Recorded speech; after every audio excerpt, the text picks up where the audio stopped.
Hello दोस्तों, आज हम आपके लिए लेकर आए हैं कहानी का 10वां भाग। अगर आपने इस कहानी के पहले के 9 भाग नहीं देखे तो आप चैनल पर जाकर देख सकते हैं। तो चलिए आगे की कहानी शुरू करते हैं। इवांशी के फ़ोन पर नोटिफिकेशन आया। उसने जैसे ही अपना फ़ोन चेक किया उसकी आंखें हैरानी से बड़ी हो गई, क्योंकि उस पर मोक्ष का मैसेज आया था। उसमें लिखा हुआ था कि यू नो व्हाट जाना, green suits you. I swear इस बैकलेस ड्रेस में तुम इतनी हॉट लग रही हो। नाउ आई जस्ट वाना किस यू वेरी बैडली। ये मैसेज पढ़ते ही इवांशी ने अपनी नज़रें चारों तरफ घुमाई, फिर उसकी नज़रें मोक्ष की तरफ चली गई, जो कि ऊपर रेलिंग पर अपने दोनों हाथ रखकर खड़ा था और नीचे उसकी ही तरफ देख रहा था। मोक्ष को देखते ही इवांशी मन में बोली, कितना बड़ा बेशर्म है ये। माना कि फ्लर्ट करना इसकी आदत है, इसका मतलब ये थोड़ी है कि कहीं भी शुरू हो जाएगा। ऊपर से इसके ऐसे मैसेज किसी ने देख लिया तो पता नहीं क्या सोचेगा। सोचते हुए उसने सर हिला दिया, फिर अपना फ़ोन ऑफ करके वो अंजलि की तरफ देखने लगी। अंजलि थोड़ी देर बाद बोली, ओके तो मेहंदी की सेरेमनी शुरू करते हैं। मेहंदी वाली शुरू हो जाओ। इवांशी के हाथ खाली नहीं रहने चाहिए, बहुत अच्छी मेहंदी लगनी चाहिए, मुझे कोई गलती नहीं चाहिए। उसकी बात सुनकर मेहंदी वाली इवांशी के दोनों साइड बेड की ओर बढ़ गई। फिर उन दोनों ने इवांशी के दोनों हाथों पर मेहंदी लगानी शुरू कर दी। वही मोक्ष जो ये सारा सीन देख रहा था, वो खुद से बोला, मेरे नाम की मेहंदी तेरे हाथों पर लग रही है। बहुत जल्द मेरे नाम का जोड़ा तू पहनेगी, बहुत जल्द मेरे नाम से तू खुद को रंग देगी। बोलते हुए उसके फेस पर हल्की सी स्माइल आ गई थी। वहीं नीचे एक लेडी बैठी थी, जो कि गौर से इवांशी को देख रही थी, कुछ सोच रही थी। तभी अंजलि उससे बोली, क्या हुआ, ऐसे क्या देख रही हो। वो लेडी कुछ पल रुककर बोली, अंजलि बुरा मत मानना, पर मैंने इवांशी को कुछ दिन पहले न्यूज में देखा था, ये शायद जेल गई थी। ये सुनते ही इवांशी एकदम से फ्रीज हो गई। वहीं अंजलि ने इवांशी को देखा। अंजलि कुछ पल रुककर बोली, वो जो भी था एक मिसअंडरस्टैंडिंग थी, वो सब छोड़ो, उन सब चीज़ों पर ध्यान देने की ज़रूरत नहीं है। वो लेडी हल्का सा मुस्कुराकर बोली, ओके जब तुम्हें सब पता है तो कोई प्रॉब्लम नहीं है। इवांशी ने एक बार उस लेडी को देखा, फिर उसने अंजलि को देखा, जो अभी भी उसे देख रही थी।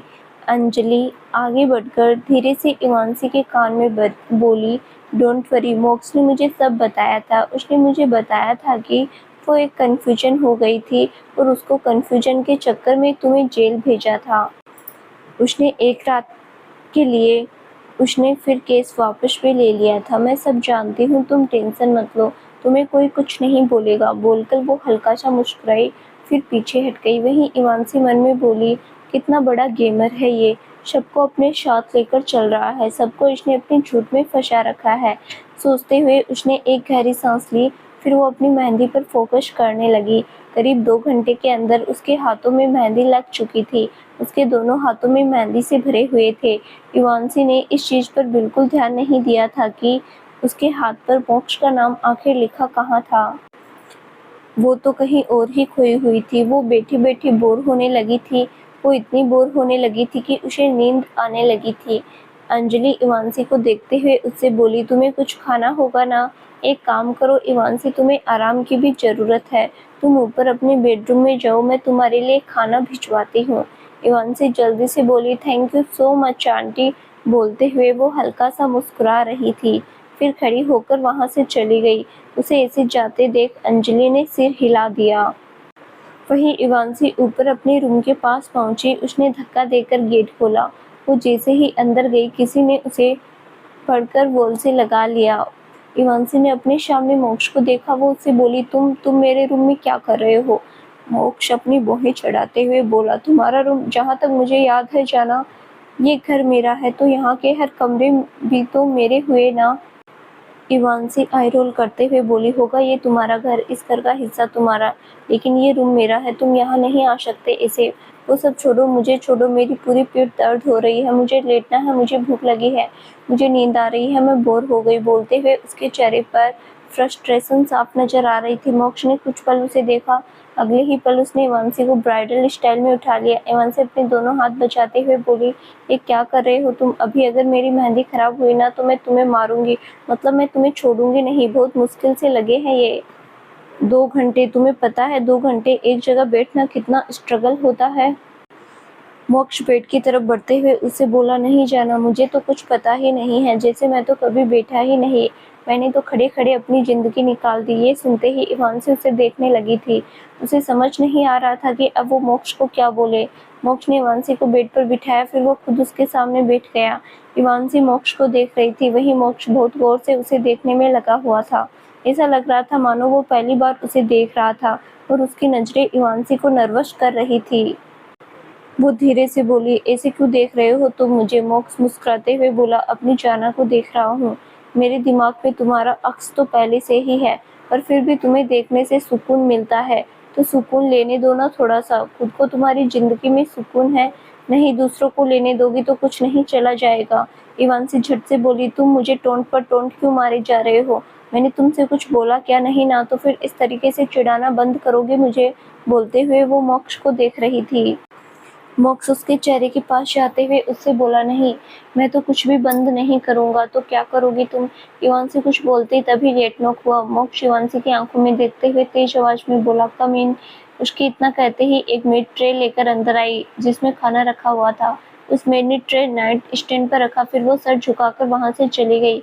इवांसी ने ट्रे की तरफ देखा, फिर धीरे से बोली, अब मैं खाना कैसे खाऊं? इस मेहंदी के चक्कर में तो मैं खा भी नहीं सकती। बोलते हुए उसने रोनी शक्ल बना ली थी। मोक्ष ने उसका चेहरा अपनी तरफ किया, उससे बोला, तुम्हारी आंखों की जगह बटन तो नहीं लगे ना जाना?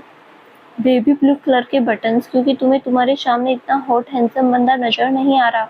मैं खिलाऊंगा ना तुम्हें, तुम जो बोलोगी मैं तुम्हें वो सब खिलाऊंगा। बोलते हुए उसके फेस पर एक तिरछी मुस्कान आ गई थी। वहीं उसकी बात सुनकर इवांसी अपनी आंखें छोटी करते हुए उसे देखते हुए उससे बोली, ये क्या मतलब था? तुम्हारी आखिरी लाइन का क्या खिलाओगे तुम मुझे? मोक्ष आगे बढ़कर उसके कान में धीमी आवाज में बोला, शादी की पहली रात पर सब पता चल जाएगा जाना, अभी मुझे बोलने में शर्म आ रही है। ये सुनते ही इवांसी की आंखें एकदम से बड़ी हो गई। वो धीरे से बोली, निहायती बेशर्म। इससे आगे वो कुछ बोल पाती कि मोक्ष ने उसके लिप पर हल्की सी खींच कर दी, फिर वो पीछे हट गया। अब इवांसी बिल्कुल चुप हो गई थी। वो लाचारगी से मोक्ष को देखने लगी थी, जो उसे ही देख रहा था और मुस्कुरा रहा था। मोक्ष इवांसी का ऐसा रिएक्शन देखकर उससे बोला, कमोन जाना, मैं तुम्हारा हस्बैंड हूँ, आई मीन बेशे भी हूँ, और अब बहुत जल्द सबकी नजरों के सामने भी हो जाऊंगा, तो इतना तो चलता है ना। बोलकर उसने ट्रे उठाया, फिर अपने और इवांसी के बीच वो ट्रे रखकर उसने इवांसी की तरफ एक बाइट बढ़ाया। इवांसी ने बिना कुछ बोले वो बाइट ले लिया, क्योंकि उसे बहुत भूख लगी हुई थी। पूरे रूम में शांति थी। मोक्ष इवांसी को खिला रहा था, वो चुपचाप खा रही थी। थोड़ी देर बाद मोक्ष नखरे इवांसी के होठों के पास आई। उसने उसके लिप्स को बाइट किया, क्योंकि इस वक्त इवांसी के होठों के पास करी लगी हुई थी। हल्की सी मोक्ष का मन कर रहा था कि वो आगे बढ़कर उसे लिक कर ले। मोक्ष मन में बोला, कमन मोक्ष मलिक, जो मन में आते हैं वो करने की आदत है, तो इसमें पीछे मत हटना। बस इतना सोचते हुए उसने आगे बढ़कर इवांसी के लिप्स के कॉर्नर को लिक किया, फिर उसने लिक के कॉर्नर पर हल्के से किस करके पीछे हट गया। वहीं इवांसी, जिसे इस चीज का बिल्कुल आइडिया नहीं था, वो हैरानी से मोक्ष को देखने लगी। वो हैरानी से बोली, तुम कैसे हो? मतलब खाना खिला रहे हो तो खाना खिलाओ ना, ये रह रहकर तुमसे किशिंग देने का कौन सा शौक चढ़ता है? बोलते हुए वो हैरानी से मोक्ष को देख रही थी। मोक्ष अपने बेफिक्रे अंदाज में बोला, अब तुम इतनी टेम्पटिंग लगोगी तो इसमें कोई क्या कर सकता है जाना? किसने बोला था तुम्हें अपने लिप्स के कॉर्नर पर करी लगाने के लिए? इवांसी ने एक बार अपने लिप्स को कॉर्नर को टच किया, फिर गुस्से में बोली, खाना तुम खिला रहे हो ना मुझे, तो तुम्हारी गलती है, मेरी कोई गलती नहीं। तुमने किया था किस? तुम मुझे किस नहीं कर सकते तुम ये शब्द। इससे आगे वो कुछ बोल पाती, मोक्ष ने उसके मुंह में स्पून डाल दिया और उससे बोला, बस थैंक गॉड मेरे कान के पर्दे पर सलामत बच जाए। ये सुनते ही इवांसी आंखें फाड़े उसे देखने लगी। स्पून अभी भी उसके मुंह में था। मोक्ष ने आगे बढ़कर इवांसी की नोक पर किस किया, फिर उससे बोला, अब तुम्हें जो करना है तुम करते रहो, कोई फर्क नहीं पड़ता। बोलकर वो उसे फिर से खिलाने लगा था। उसके बाद इवांसी ने कोई रिएक्शन नहीं दिया, क्योंकि उसे पता था कि मुझे कुछ भी बोलने का कोई फायदा नहीं है। मोक्ष को इवांसी का रिएक्शन देखने में अलग ही मजा आता था। ये बात अब तक इवांसी अच्छे से समझ चुकी थी। खाना खाने के बाद उसने अपने हाथों की तरफ देखा। मेहंदी ऑलमोस्ट सूख चुकी थी। मोक्ष ने इवांसी की मेहंदी की तरफ देखा, फिर धीरे से बोला, तुम्हारी मेहंदी का रंग कुछ ज्यादा गहरा हो जाएगा जाना। इवांसी कंफ्यूजन से बोली, क्यों? बोलते हुए उसने मोक्ष को देखा। मोक्ष उसके सर पर एक टपली मारकर उससे बोला, कितनी स्टूपिड हो ना तुम जाना, तुम्हें ये नहीं पता कि मेहंदी का रंग जितना गहरा होता है तुम्हारा हस्बैंड तुमसे उतना ही प्यार करता है और मैं तो तुम पर जान छिड़कता हूँ, तो तुम्हारी मेहंदी का रंग ब्लैक ना हो जाए, वो कितना गंदा लगेगा। इवांसी आई रोल करते हुए बोली, कैसी बातें कर रहे हो तुम। मोक्ष उसकी आंखों में देखते हुए उससे बोला, प्यार में रहकर ऐसी ही बातें होती है, कभी तुम भी आना प्यार की गलियों में, तुम भी इन बातों से, इन एहसान से रूबरू हो जाओगे। ये सुनते ही इवांसी उसकी आंखों में देखने लगी थी, वो कुछ सोचने लगी थी। मोक्ष ने आगे बढ़कर उसके फोरहेड पर किस किया और धीरे से बोला, आई विल बी बैक, तब तक तुम आराम करो, बोलकर वो वहां से चला गया। उसके जाते ही इवांसी ने हेयर ड्रेस्ट से सिर टिका लिया, फिर वो सामने देखते हुए कुछ सोचने लगी। वो धीरे से बोली, प्यार शायद मुझे हुआ पर नहीं हुआ, बहुत अजीब था, अगर प्यार करती तो गलती कर बैठी, इसीलिए तो अपने एहसासों को दबा दिया, इसीलिए I will never love you मोक्ष मलिक, आई विल नेवर। तुमसे प्यार नहीं किया जा सकता क्योंकि तुम सिर्फ और सिर्फ दिल तोड़ने वाले इंसान हो, और एक दिल तोड़ने वाले इंसान से दिल लगाना सबसे बड़ी गलती होती है। मैं वो गलती नहीं करूंगी। बोलते हुए उसकी आंखों में एक डिटर्मिनेशन था। प्यार एक एहसास है, जितना दूर भागोगे उतना ही तुम्हारे पास आएगा। अब देखना ये था कि इन गलियों से इस दिल को कैसे बचाया जाएगा, या फिर ये दिल खुद दरिया में डूबता चला जाएगा। इवांसी इस वक्त बेड पर बैठी हुई थी। वो अपनी मेहंदी की तरफ देख रही थी। उसकी मेहंदी का रंग बहुत गहरा चढ़ा हुआ था। इवांसी अपने हाथों की तरफ देखते हुए खुद से बोली, इतना गहरा रंग, ये सच में मुझसे प्यार करता है क्या। इवांसी, ये क्या सोच रही है तू, तेरे दिमाग सच में खराब हो चुका है। बोलते हुए उसने गहरी सांस ली, फिर बेड से खड़ी होकर बालकनी की तरफ चली गई। बालकनी में पहुंचकर इवांसी चांद की तरफ देखने लगी, फिर कुछ सोचते हुए खुद से बोली, कभी नहीं सोचा था कि ऐसे शादी होगी। पहले पेपर्स पर, फिर जबरदस्ती ब्लैकमेल करके, और वो भी उस इंसान से जिस इंसान से मैं शादी के बारे में सपने में भी नहीं सोचा था। तभी उसके पीछे से आवाज आई, अक्सर जिंदगी में वही होता है जाना, जो हम नहीं सोचते। ये सुनते ही इवांसी ने मुड़कर मोक्ष को देखा और उससे बोली, तुम फिर से आ गए, शादी होने वाली है ना। मैंने सुना है कि शादी से पहले लड़का और लड़की नहीं मिलते, तो तुम मुझसे दूर रहो, मुझे देखो मत, यहाँ से चलते बनो। बोलते हुए उसने मोक्ष के पीछे गेट की तरफ पॉइंट किया।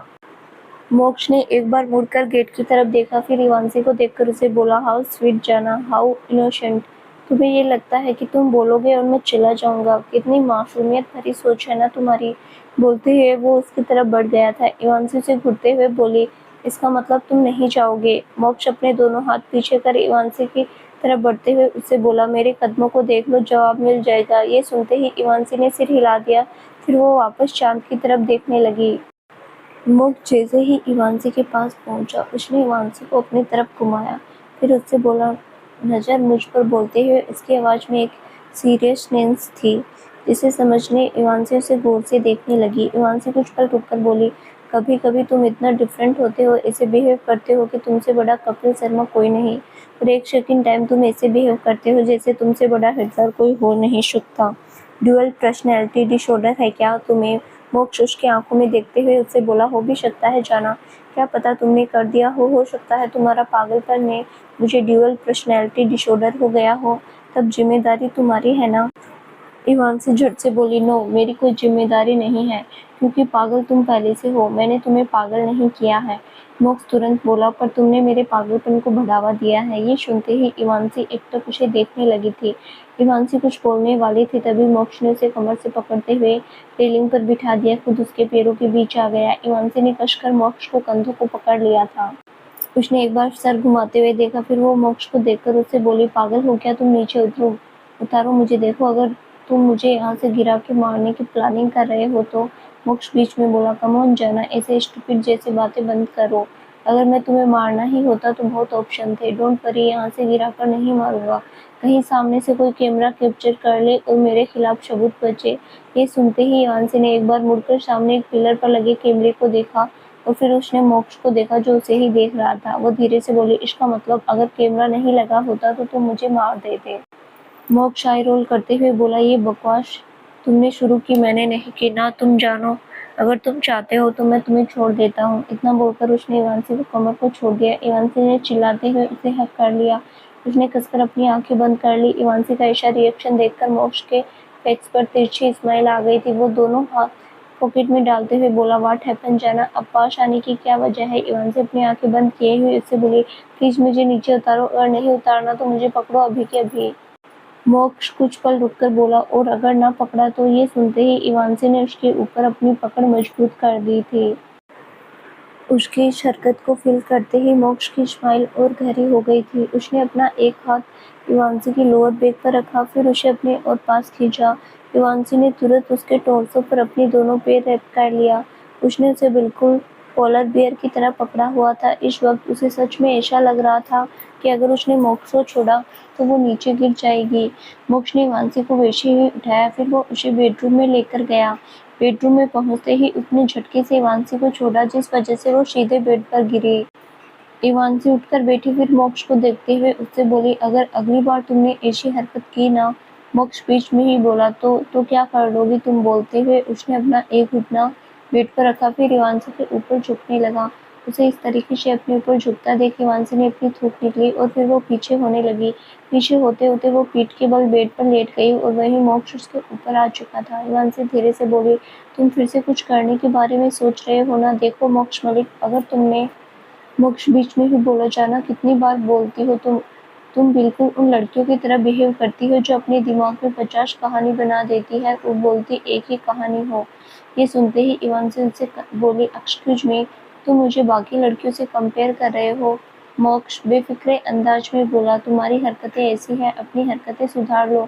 मैं कंपेयर करना बंद कर दूंगा। आई एम नॉट कंप्लेनिंग, मैं बस बता रहा हूँ कि तुम्हारी हरकतें बिगड़ चुकी है। कुछ टाइम के लिए तुम्हें छोड़ा क्या? तुम तो पूरी की पूरा बिगड़ गई हो, तुम्हें सुधारना पड़ेगा। इतना बोलकर उसने इवांसी के सर पर एक टपली मारी, फिर वो सीधा खड़ा हो गया। इवांसी उठकर बैठी, उसने अपने सर पर हाथ रखा, फिर मोक्ष को देखते हुए उससे बोली, तुम जाओ यहाँ से। मोक्ष आई रोल करते हुए बोला, एक बार फिर से बोलकर देखो, जाना इसी बेड पर हम दोनों आराम से एक साथ सोएंगे। Do you want that?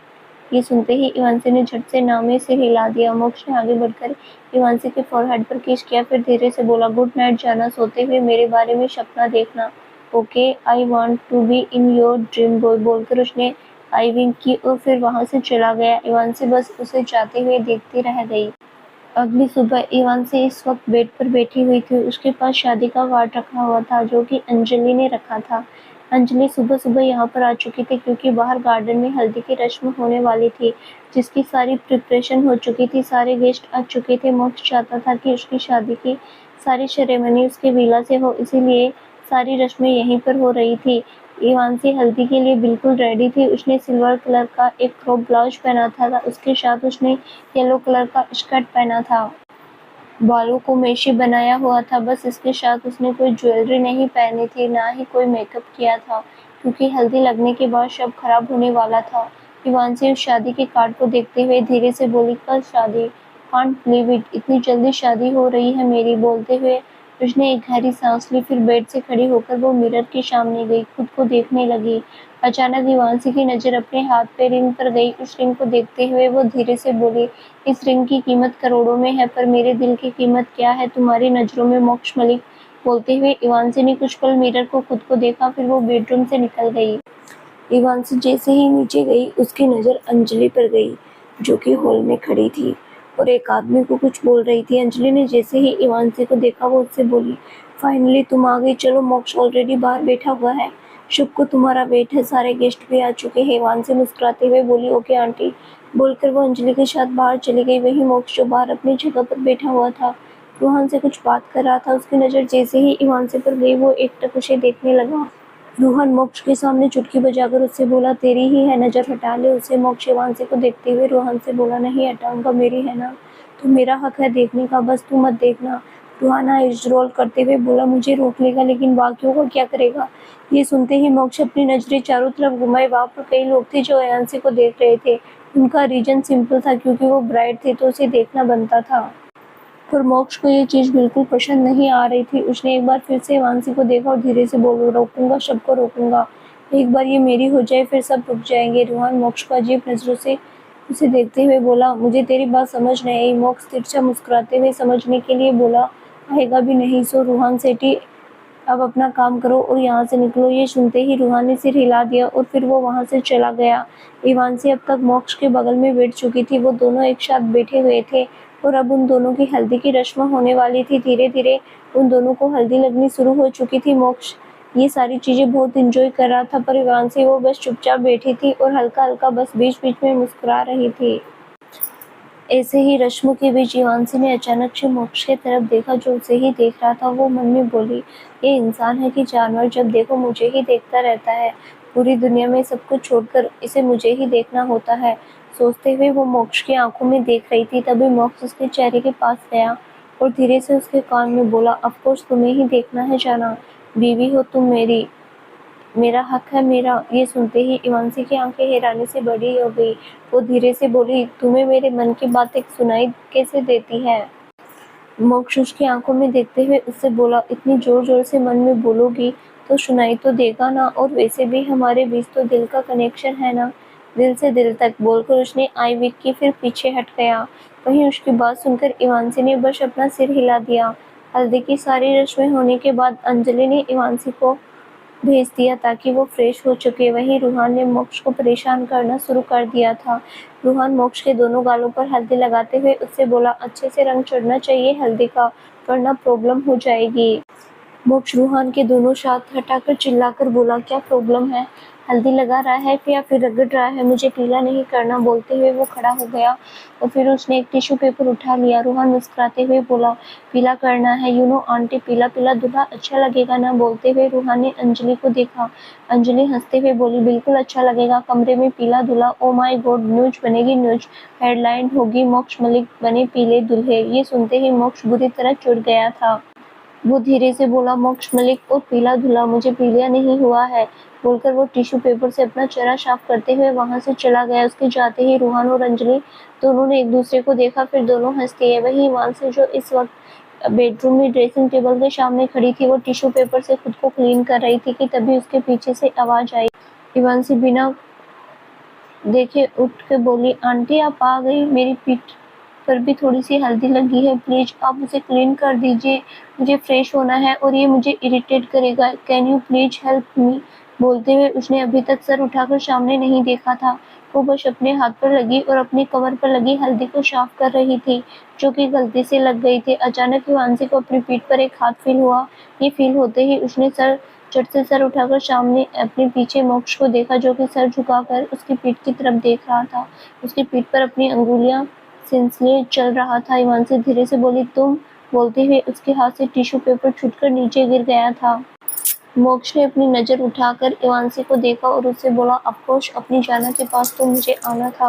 बोलते हुए मोक्ष अंगुलियां इवांशी की पीठ से होते हुए नीचे गई। फिर उसने उसकी कमर को टच करते हुए अपना हाथ आगे ले जाते हुए इवांशी की पेट पर हाथ रखा और फिर उसे अचानक से खींचा। इवांशी की पीठ मोक्ष के सीने से टकरा गई। वहीं मोक्ष का एक हाथ उसके पेट पर था। इवांशी की हाइट सिर्फ और सिर्फ मोक्ष के सीने तक आती थी। हील्स पहनने के बाद भी वो ज्यादा से ज्यादा उसके कंधे तक आ जाते थे, इससे ज्यादा उसकी हाइट थी नहीं। इवांशी हकलाते हुए बोली, क्या क्या करना चाहते हो तुम? बोलते हुए वो मोक्ष को मिरर में देख रही थी। उसका सवाल सुनकर मोक्ष हल्का सा मुस्कुराया। फिर उसने अपनी अंगुलियों से धीमे धीमे से उसके पेट को सहलाना शुरू कर दिया। फिर उसने सर झुकाकर अपने होठ इवांशी के कंधे पर रख लिया। उसके ऐसा करते ही इवांशी ने अपने हाथों की मुट्ठी बना ली। उसने कसकर अपनी आंखें बंद कर ली। मोक्ष की नजरें मिरर में इवांशी के चेहरे पर थी। उसे अच्छे से पता था कि इवांशी की कमजोरी क्या थी। वो थी खुद उसका टच। वो चाहकर भी मोक्ष के टच को रेसिस्ट नहीं कर सकती थी। इस बात का फायदा मोक्ष अच्छे से उठाने वाला था। मोक्ष इवांशी के कंधे पर अपने होठ चलाते हुए उसके गले तक आ गया था। वहीं इवांशी ने अपनी आंखें बंद किए हुए सर टेढ़ा कर दिया। वो मोक्ष के टच में खुद को खोने लगी थी। अचानक मोक्ष ने उसके गले पर बाइट किया, जिस वजह से इवांशी के मुंह से हल्की सी आह निकल गई। उसने झट से अपनी आंखें खोली। मोक्ष इवांशी के कान में हंसके वर्ष में बोला, खोने लगी हो जान, चलो फिर पूरे तरीके से खुद जाते हैं। इतना बोलकर उसने एक झटके से इवांशी को अपनी तरफ घुमाया, जिस वजह से इवांशी के बाल खुल चुके थे। वो उसकी पूरी पीठ पर बिखर चुके थे। साथ ही इवांशी अपने दोनों हाथों को मोक्ष के सीने पर रख लिया था। मोक्ष ने इवांशी के चेहरे पर आते हुए उसके बालों को हटाया। फिर उसके कमर पर अपनी पकड़ मजबूत करते हुए उससे बोला, सबने हमारे साथ हैप्पी हल्दी खेल लिया, अब हमारी बारी है थोड़ी सी इंटेंस हल्दी खेलने की। बोलते हुए मोक्ष ने इवांशी को ड्रेसिंग टेबल पर बिठाया। ड्रेसिंग टेबल का सारा सामान उसने नीचे गिरा दिया। इवांशी धीरे से बोली, तुम्हें यहाँ पर नहीं आना चाहिए था। देखो मोक्ष, तुम। इसके आगे वो कुछ बोल पाती कि मोक्ष ने उसके होठों पर अंगुली रखकर उसे चुप करा दिया। मोक्ष ने इवांशी के होठों पर अंगुली रखे हुए अपना चेहरा झुकाया, फिर उसने उसके गाल से अपने गाल को रफ किया। इवांशी ने उसके कंधे पर अपनी पकड़ मजबूत कर दी थी। उसने अपनी आंखें बंद कर ली। मोक्ष के गालों पर अभी भी हल्दी लगी हुई थी, जो कि इवांशी के गालों पर लगने लगी थी। थोड़ी देर बाद मोक्ष ने इवांशी के गाल को छोड़ा, फिर उसने उसके होठों पर से अंगुली हटाकर इवांशी के होठों को कैप्चर कर लिया। उसके ऐसा करते ही इवांशी के हाथ मोक्ष के बालों में चले गए थे। वो दोनों एक दूसरे को किस कर रहे थे। उनकी किस काफी ज्यादा इंटेंस और पैशनेट थी। मोक्ष ने इवांशी के दोनों पैरों को अलग किया, फिर वो खुद उसके पैरों के बीच आ गया। इवांशी ने अपने पैर मोक्ष के टार्सो पर रैप कर लिए। उसने मोक्ष को अपने और करीब खींच लिया। किस करते हुए मोक्ष ने इवांशी के बालों को मुट्ठी में भर लिया, फिर दूसरे हाथ से वो उसके क्रॉप ब्लाउज के स्ट्रैप को उतारने लगा था। स्ट्रैप के नीचे करने के बाद उसने इवांशी के होठों को छोड़ा, फिर वो उसके कंधे पर किस करने लगा। वहीं इवांशी की आंखें अभी भी बंद थी, वो गहरी सांस ले रही थी। मोक्ष ने इवांशी के बालों को छोड़ा, फिर अपना हाथ नीचे ले जाते हुए उसने क्रॉप ब्लाउज के पीछे लगे हुक्स खोलने लगा था। ये फील होते ही इवांशी ने अपनी आंखें खोली। उसने मोक्ष के सीने पर हाथ रखा। उसकी इस हरकत पर मोक्ष की तिरछी नजरों से उसे देखा। इवांशी धीरे से बोली, "we are not married yet." ये बोलते हुए वो लंबी सांस ले रही थी और खुद को कंट्रोल करने की कोशिश कर रही थी। मोक्ष अपनी बाहों चढ़ाते हुए बोला, "अगर अभी शादी हो जाती तो हम इंटीमेट हो रहे होते जाना।" ये सवाल सुनते ही इवांशी ने मोक्ष को देखा, फिर अपनी पलकें झपकाते हुए बोली, "नहीं, ऐसा कुछ नहीं होता।" बोलते हुए उसने मोक्ष को पुश करना शुरू कर दिया था। मोक्ष ने इवांशी के दोनों हाथों को पकड़ा, फिर उसके दोनों हाथों में उसकी पीठ से लगाते हुए उसे बोला, "कम ऑन जाना, I am enjoy, let me enjoy." बोलकर उसने वापस इवांशी के कंधे पर अपने होंठ रख दिए। इवांशी ने पुछकर अपनी आंखें बंद कर ली। इवांशी धीरे से बोली, "मोक्ष, तुम्हें पता है मैं तुम्हें रेसिस्ट नहीं कर सकती, सो प्लीज स्टॉप इट।" ये सुनते ही मोक्ष एकदम से रुक गया। उसके फेस पर एक एविल स्माइल आ गई। उसने नजरें उठाकर इवांशी को देखा, जिसकी आंखें अभी भी बंद थी और उसका पूरा चेहरा लाल हो चुका था। मोक्ष ने इवांशी के कान पर अपनी होठ रखा, फिर वो उसके कान के पास फुसफुसाते हुए बोला, "सो मेरी जाना ये एक्सेप्ट करती है कि मैं मुझे रेसिस्ट नहीं कर सकती। तुम एक्सेप्ट कर रही हो जाना कि तुम्हारा हस्बैंड इतना हॉट एंड टेम्पटिंग है कि तुम उसके टच करते ही पिघल जाती हो। You just melt in my touch जाना, राइट?" मोक्ष की ये बात सुनते ही इवांशी ने झटपट अपनी आंखें खोली। वो तिरछी नजरों से मोक्ष की आंखों में देखने लगी। वो दोनों एक दूसरे की आंखों में देख रहे थे। उन दोनों की नाक आपस में टच हो रही थी। शायद ही वो दोनों एक दूसरे को कॉम्प्रोमाइज सिचुएशन में थे। वो दोनों एक दूसरे की आंखों में ही देख रहे। तभी अचानक बेडरूम का डोर खुला। डोर खुलते ही इवांशी की नजरें जैसे ही गेट की तरफ गई, उसकी आंखें हैरानी से बड़ी हो गई। मोक्ष ने गेट की तरफ देखा। वो धीरे से बोला, "क्लोज द डोर डम।" इसके न कहते ही रूहान, जो कि गेट पर खड़ा था, उसने झट से गेट बंद कर दिया। इवांशी धीरे से बोली, "तुमने गेट लॉक नहीं किया था अंदर आने से पहले?" मोक्ष ने इवांशी को देखा, उससे बोला, "मैंने लॉक किया था जाना, उसे गेट का लॉक खोलना आता भी है। बात ऐसी है, ओके।" बोलते हुए मोक्ष इवांशी के कपड़ों को चेक करने लगा था।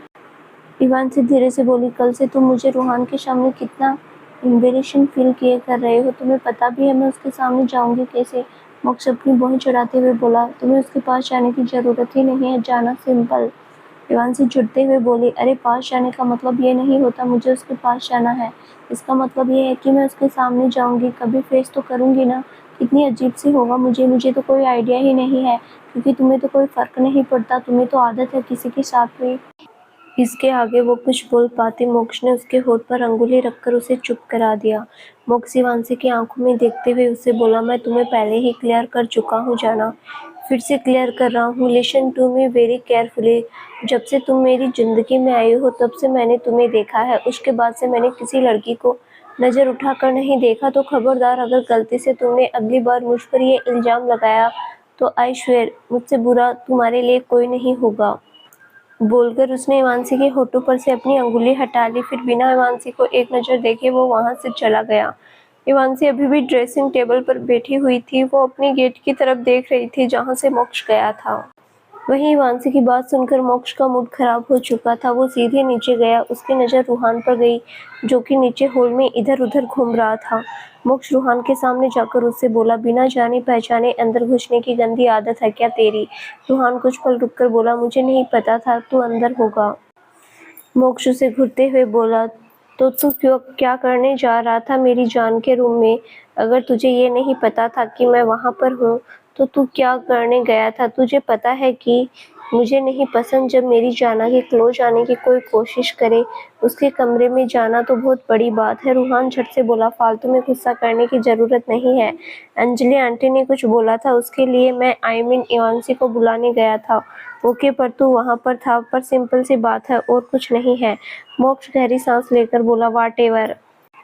रूहान कुछ पल रुक कर बोला, तू ठीक है ना? तेरा मूड क्यों खराब लग रहा है? अगर ये मेरी वजह से है तो?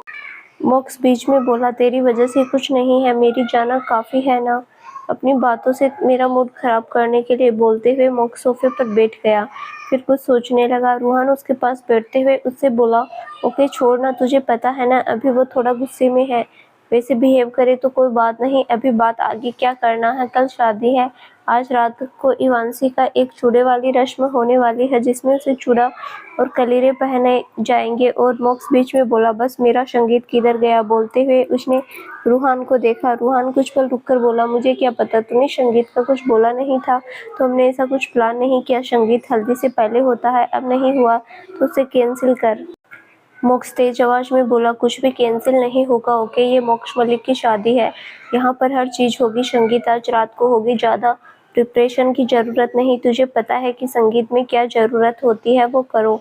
और सबको इनवाइट वैसे भी हो रखा होगा आज रात के लिए और हो जाएंगे। मुझे मेरी शादी में कोई कमी नहीं चाहिए, एक भी नहीं। रूहान चिढ़ते हुए बोला, तेरी दुल्हनिया तो तुझसे नाराज बैठी है ना, सबसे बड़ी कमी वही है। मोक्स आइज रोल करते हुए बोला, कोई बात नहीं, इतना चलता है, वो मैं देख लूंगा, लेकिन अपनी शादी में फंक्शन की कमी नहीं देखनी मुझे। मोम से बात करके सारे प्रिपरेशन करवा, मैं तब तक ऑफिस का थोड़ा सा काम देख कर आता हूँ, बाय। बोलकर मोक्स वहां से चला गया। रूहान बस उसे जाते हुए देखते रह गया। मोक्ष की विश के अकॉर्डिंग शाम को ही संगीत की प्लानिंग हो चुकी थी और अंजलि वैसे भी मोक्ष की बात को मना नहीं करने वाली थी, इसलिए वो भी मान गई थी। बाहर गार्डन में स्टेज लग चुका था और सारी तैयारियां हो चुकी थी। संगीत के अकॉर्डिंग सब कुछ रूहान ने खुद से करवा दिया था। इस वक्त इवांशी अपने बेडरूम में बैठी वो ड्रेसिंग टेबल के सामने खड़ी थी। अंजलि ने उसे संगीत के बारे में सब बता दिया था। वो संगीत के लिए रेडी हो चुकी थी। इवांशी खुद को देखते हुए बोली, इस मोक्ष वाले को अच्छे से पता है कि मैं खुश नहीं हूँ, इसीलिए ये सारी चीजें कर रहे हैं। संगीत से लेकर शादी के बीच में हर रस्म पूरी करनी है उस पागल कहीं को। बोलते हुए उसने सिर हिला दिया। इवांशी ने डार्क ब्लू कलर का स्कर्ट पहना हुआ था जिसके ऊपर उसने वन शोल्डर ब्लाउज पहना था। उसके ब्लाउज का एक साइड पूरा फ्रिल से भरा हुआ था, वहीं दूसरा साइड बिल्कुल खाली था। उसके बाल खुले हुए थे, साथ ही उसने स्मोकी ब्लू आई मेकअप किया हुआ था। आउटफिट के हिसाब से मेकअप में बहुत खूबसूरत लग रही थी। इवांशी ने अपने सिल्वर वाले हिल्स पहने, फिर वो तुरंत बेडरूम से निकल गई। वो जैसे ही नीचे पहुंची, अंजलि उसके पास आकर बोली, मैं तुम्हारे ही पास आ रही थी बेटा, वैसे तुम बहुत अच्छी लग रही हो, अब हम चले? इवांशी मुस्कुराते हुए बोली, जी आंटी चलिए। अंजलि इवांशी को लेकर बाहर आ गई। बाहर आते ही इवांशी ने अपनी नज़र चारों तरफ घुमाई। वहां पर सभी लोग आए हुए थे, बहुत सारे लोग थे, गाने भी चल रहे थे, साथ ही स्टेज के आसपास कई लोग भी थे। अंजलि ने सीधे इवांशी के मोक्ष के पास बैठा दिया जो कि स्टेज के सामने बैठा हुआ था। उन दोनों के लिए स्पेशली एक सोफा लगा हुआ था जिस पर वो दोनों बैठे हुए थे। मोक्ष ने भी इवांशी से मैचिंग डार्क ब्लू कलर का इंडो वेस्टर्न कुर्ता पहना हुआ था जिसमें वो बहुत हैंडसम लग रहा था। मोक्ष ने इवांशी को देखा, फिर धीरे से बोला, सो हॉट। ये सुनते ही इवांशी की नजरें सीधे मोक्ष की तरफ चली गई। वो उससे बोली, कुछ भी उल्टी सीधी चीज मत करना, ना ही उल्टा सीधा बोलना, तुम्हारे लिए अच्छा नहीं होगा। मोक्ष उसके चेहरे के पास जाकर धीरे से बोला, क्या अच्छा होगा क्या नहीं ये तो आगे पता चल जाएगा ना जाना। बोलकर उसने इवांशी के गाल पर किस किया, फिर सामने स्टेज की तरफ देखने लगा। वहीं इवांशी ने एक बार अपने गाल को टच किया, फिर अपनी नजरें चारों तरफ घुमाकर वो भी वापस स्टेज की तरफ देखने लगी। स्टेज पर कुछ परफॉर्मेंस के बाद रूहान आया, फिर वो माइक लेकर बोला, सब तो परफॉर्म करते रहेंगे, लेकिन अगर ग्रूम और ब्राइड परफॉर्म नहीं करेंगे तो मजा नहीं आएगा। संगीत की शान बढ़ाने के लिए इन दोनों को परफॉर्म करना तो बनता है ना। ये सुनते ही इवांशी से धीरे बोली, नॉट अगेन। मोक्ष का हाथ पकड़ते हुए बोला, यस अगेन जाना। ये सुनते ही इवांशी छुड़ाते हुए मोक्ष को देखने लगी। मोक्ष खड़ा हुआ, फिर इवांशी की तरफ हाथ बढ़ाकर उससे बोला, एक बार तो आना बनता है ना जाना। इवांशी ने एक बार चारों तरफ देखा, फिर वो मोक्ष का हाथ थामकर खड़ी हो गई। मोक्ष ने इवांशी की आंखों में देखते हुए अपने कदम पीछे लेते हुए उसे स्टेज पर ले गया। अब तक रूहान स्टेज से उतर चुका था, सभी की नजरें स्टेज की तरफ थी। मोक्ष ने झटके से इवांशी को अपनी तरफ खींचा, इसी के साथ गाना शुरू हो गया, दिल डूबा दिल डूबा। मोक्ष ने इवांसी का हाथ अपने सीने पर रखा, फिर आगे के लिरिक्स बोलते हुए उसने इवांसी को सीधे अपने पास खींच लिया। इवांसी उसकी आंखों में घुटते हुए उससे छूटने की कोशिश करने लगी, पर मोक्ष ने उसे अपनी पकड़ मजबूत कर दी। लूट जाऊंगा, मिट जाऊंगा, तेरा दिल जीत के दिखलाऊंगा, पीछे न छोड़ूंगा चाहे जितना तड़पा। मोक्ष ने इवांसी के सर से अपने सर को टच किया, फिर उसकी आंखों में देखते हुए आगे के लिरिक्स बोला। फिर मोक्ष ने इवांसी को खुद से दूर किया, फिर उसके चारों तरफ घूमते हुए आगे के लिरिक्स बोलते हुए उसने इवांसी को अचानक कमर से पकड़कर अपने पास खींच लिया। इवांसी ने खुद को मोक्ष से दूर किया, फिर वो उसे घूरते हुए अपने कदम पीछे लेने लगी। वहीं मोक्ष मुस्कुराते हुए उसकी तरफ बढ़ने लगा। अचानक इवांसी ने मोक्ष के गले में बाहें डाली, फिर वो मुस्कुराते हुए आगे के लिरिक्स बोलते हुए उसकी आंखों में देखने लगी। बड़ी तड़प है, बड़ी कशिश है, मेरी तो चाहत में है हजार मजनू बने पागल, मेरी तो मोहब्बत में। इवांसी जैसे ही मोक्ष से दूर होने लगी थी, मोक्ष ने उसे वापस अपने पास खींचा, फिर उसकी आंखों में देखते हुए लिरिक्स बोलते हुए उसने इवांसी को घुमाया। इवांसी की पीठ मोक्ष के सीने से लग गई। मोक्ष ने वापस इवांसी को घुमाते हुए उसे अपनी तरफ खींच लिया। इवांसी ने अपने दोनों हाथ मोक्ष के सीने पर रखे, फिर वो उसकी आंखों में देखने लगी। मोक्ष खुद भी उसकी आंखों में देख रहा था और मुस्कुरा रहा था। आशिक हूँ दीवाना, तेरे लिए कुछ भी कर जाऊंगा, इश्क में तेरे लिए जीता हूँ, तेरे लिए हाय मर जाऊंगा। इवांसी धीरे से बोली, कितने शातिर हो ना तुम, सब कुछ कर रहे हो गंदे कहीं के। मोक्ष वैसे ही मुस्कुराते हुए बोला, ऐसे गंदे नहीं बोलते जाना, गंदा इज बैड वर्ड। इवांसी भी मुस्कुराते हुए बोली, तो क्या चाहते हो तुम, जाने मन जाने जहाँ पतिदेव परमात्मा, कुछ ऐसा बोलो तुम्हें कुछ नहीं है तुम। मोक्ष इवांसी की कमर पर अपनी पकड़ मजबूत करते हुए उससे बोला, तुम ये भी बोलो जाना, मुझे ये भी सुनने में मजा आएगा। इवांसी कुछ बोलती उससे पहले ही मोक्ष ने उसे ब्रदर स्टाइल में उठा लिया, फिर उससे बोला, फिलहाल मोक्ष अपनी दुल्हनिया के साथ थोड़ा अकेले में टाइम स्पेंड करना चाहते हैं, समझ रही हो ना। इवांसी दांत पीसते हुए बोली, बिल्कुल पति परमात्मा, यही तो बचा है मेरी जिंदगी में। ये सुनते ही मोक्ष के फेस पर बड़ी सी स्माइल आ गई थी। रात का वक्त। मोक्ष इवांसी को ब्राइडल स्टाइल में उठाकर उसे सीधे विला के अंदर ले गया। उसने इवांसी को नीचे उतारते हुए उससे बोली, मुझे यहाँ पर क्यों लेकर आए हो तुम, सब बाहर क्या सोच रहे होंगे कि तुम मुझे यहाँ पर क्यों लेकर आए हो। लोगों के दिमाग में वैसे भी गंदे थॉट चलते हैं, मतलब लोग जजमेंटल होते हैं और तुम उन्हें। मोक्ष बीच में बोला, सेठ आप जाना, कितनी बोलती हो तुम, बोल बोलकर थकती नहीं हो क्या। इससे अच्छा तुम शिमला में थी, जब तुम मुझसे कुछ बोलती नहीं थी, कितनी शांत और कितनी प्यारी थी मेरी जाना। लेकिन अब जंगलीपना इतना है कि परेशान कर दिया है तुमने मुझे। इवांसी अचानक से मुस्कुराते हुए बोली, इतना परेशान हो गए हो तो छोड़ दो मुझे। बोलते हुए वो मोक्ष को देख रही थी। ये सुनते ही मोक्ष ने इवांसी को ऊपर से नीचे तक देखा, फिर उससे बोला, तुम्हें छोड़ने से अच्छा तुम्हारे मुंह पर टेप ना लगा दूं मैं। ये सुनते ही इवांसी की स्माइल एकदम से गायब हो गई। वो मोक्ष को घूरने लगी।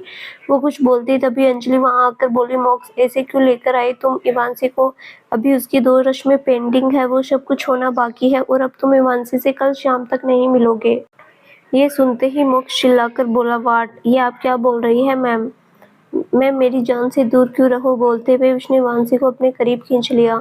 अंजलि चिढ़ते हुए बोली, मोक्ष बेटा तुम्हें समझ में नहीं आता, उसका चूड़ा सेरेमनी बाकी है, उसके साथ साथ उसके कलीरे पहननी है, कल शादी है, शादी से पहला दूल्हा दुल्हन नहीं मिलते, तुम उससे नहीं मिलोगे। मोक्ष आई रोल करते हुए बोला, मैं नहीं मानता ऐसा कुछ।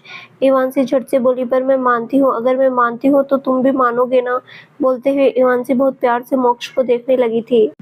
वहीं उसकी हरकत पर मोक्ष के फेस पर हैरानी साफ नजर आ रही थी। इवांसी फिर से बोली, आंटी आप फिक्र मत करिए, मैं हूं ना, मैं जो करूंगी मोक्ष भी वही करेगा, बहुत प्यार करता है मुझसे, मेरी सारी बातें मानेगा तो मोक्ष हम कल शाम शादी से पहले नहीं मिलेंगे, है ना। मोक्ष धीरे से बोला, बिल्कुल, मैं तुम्हारी सारी बातें मानता हूँ जाना, बहुत प्यार करता हूँ तुमसे, इसीलिए।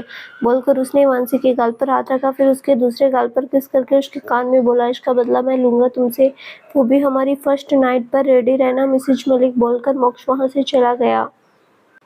मोक्ष के जाते ही इवांसी ने अंजलि को देखा, जो मुस्कुराते हुए उसे देख रही थी। वो कुछ बोलती तभी अंजलि उससे आके बोली, कोई बात नहीं, मैं सब समझती हूँ, मुझे पता है मेरा बेटा तुम्हें लेकर थोड़ा डेस्परेट है, पर कोई बात नहीं, इतना चलता है, जवानी है, जवान खून है, आई अंडरस्टैंड एवरीथिंग।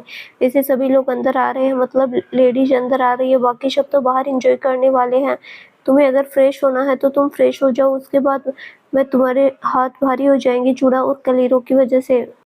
इवांसी धीरे से बोली, ओके आंटी। बोलकर वो सीधे वॉशरूम की तरफ चली गई। थोड़ी देर बाद इवांसी फ्लोर पर एक सीटिंग टेबल पर बैठी हुई थी। वहीं उसके आसपास भी लोग बैठे हुए थे। सबसे पहले उसे चूड़ा पहनाया जाने वाला था, जो कि दूध में भिगोकर पहनने वाले थे वो सारी चीज़ हो चुकी थी। अब 2 लेडीज़ इवांसी को उसका चूड़ा पहना रही थी जो कि रेड कलर का था। वहीं इस चीज़ की वीडियो शूटिंग भी चल रही थी। अंजलि इवांसी के हाथ की मेहंदी देखकर उससे बोली, मेहंदी का रंग कुछ ज़्यादा गहरा है पर बहुत प्यारा है। ये सुनते ही इवांसी के फेस पर हल्की सी स्माइल आ गई थी। ये स्माइल जेन्युइन थी जो कि खुद इवांसी को भी रियलाइज नहीं हुआ था। थोड़ी देर में इवांसी को दोनों हाथों में उसे चूड़ा पहना दिया गया था और अब कलीरों की बारी थी। कलीरें आ चुकी थी। इवांसी ने जैसे ही उन कलीरों को देखा वो कुछ सोचने लगी थी। इवांसी उन कलीरों को देखते हुए कहीं खो सी गई थी। फ्लैशबैक, अंतरा इवांसी इस वक्त अपनी शॉपिंग के लिए मुंबई के लोकल मार्केट में घूम रहे थे। तभी इवांसी की नज़रें कलीरों पर पड़ी। वो धीरे से बोली, काश जल्दी से तुम्हारी शादी हो अंतरा और मैं तुम्हारी शादी में तुम्हें ये कलीरें पहनाऊं। मेरा बड़ा मन है एक बार इन कलीरों को टच करने का। अंतरा उसके सर पर एक टपली मारकर उससे बोली, कलीरें देख ली तो शादी कर लो। कैसी पागल हो तुम ईवी, इसे नहीं करते। जब शादी होगी तब होगी। मेरी क्यों कलीरें तो वो पहनती जिसकी शादी हो रही होती है। तो जब मेरी ईवी की शादी होगी तब वो खुद कलीरें पहनेगी, है ना। इवांसी आई रोल करते हुए बोली, वो दिन बहुत दूर है, तब आएंगे तब तुम खुद मुझे कलीरें पहनाओगी अपने हाथों से। अंतरा मुस्कुराकर बोली, बिल्कुल पहनाऊंगी, अब चल। इवांसी झट से बोली, हाँ मुझे गोलगप्पे खाने हैं, फिर चाट खानी है, फिर पाव भाजी, बहुत कुछ पेंडिंग है। बोलकर वो आगे बढ़ गई। वहीं उसकी हरकत पर अंतरा को हंसी आ गई थी। फ्लैशबैक एंड को याद आते ही इवांसी की आंखें हल्की नम हो चुकी थी। उसके फेस पर एक कड़वाहट भरी स्माइल आ गई थी। इवांसी उन कलीरों को देखते हुए मन में बोली, क्या बोला था तुमने कि तुम खुद मुझे ये पहनाओगी, पर देखो तुम तो इसे छोड़कर गई। मुझे पहनाना क्या, मुझे देख भी नहीं सकती। You know what, I hate you. इस पूरी दुनिया की भीड़ में मुझे अकेले छोड़कर चली गई। तुम पता नहीं क्या सोच कर गई। I just hate you. सोचते हुए इवांसी ने एक गहरी सांस ली क्योंकि वो इन लोगों के सामने अपने आंसू नहीं दिखा सकते थे। अंजलि ने इवांसी के दोनों हाथों में उसे कलीरे पहनाए, फिर उसे कपड़े से बांध दिया। ये सारी चीजें अब कल ही खुलने वाली थी। इन सारी चीजों में 1-1.5 घंटे का टाइम निकल चुका था। तो दोस्तों आगे क्या होगा जानने के लिए इस कहानी का अगला भाग जरूर देखें जो बहुत जल्द ही इस चैनल पर प्रसारित किया जाएगा। और हाँ दोस्तों, मुझे एक बात पूछनी थी। बहुत से कमेंट ऐसे आ रहे हैं जिन्हें ये कहानी पसंद नहीं आ रही है, तो क्या मैं इस कहानी के साथ एक दूसरी कहानी नई स्टार्ट करूं या फिर पहले इसको समाप्त करूं? अपनी राय मुझे कमेंट बॉक्स में ज़रूर दीजिएगा। धन्यवाद।